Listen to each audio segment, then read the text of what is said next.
The grief in Colorado Springs has been really palpable, especially in the last year and a half, almost 2 years.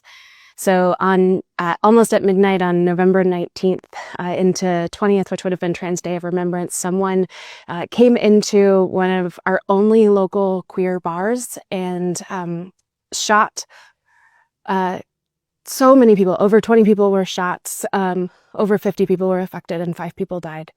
And I was one of the first spiritual care people to be on the ground, so I chaplained the memorial. The Billy Graham Rapid Response Team had decided that right in the heart of queer pain was the place that they should set up and minister to people.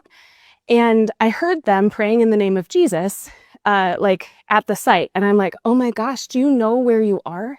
Like, do you know how evangelicalism specifically, like that this is a bastion of it, that your, like the name that you have on your vest is going to be triggering to some people. And you think that you are the best best person to minister to this from out of town, not knowing the context to come in. And I said, not on my watch.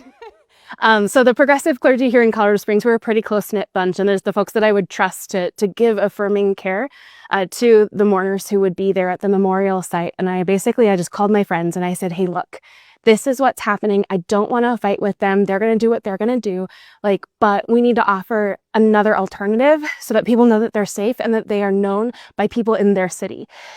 So it wound up being a huge, statewide, and even some folks from Wyoming came down to chaplain the site. We chaplained it for 12 days, from 7 in the morning to 9 at night, where we were just there to be an affirming presence and offer spiritual care and say, hey, look, we understand how Christian nationalism and Christian homophobia is a big piece of this, but if you need spiritual care, like someone to be here with you, to grieve with you, we're here for that.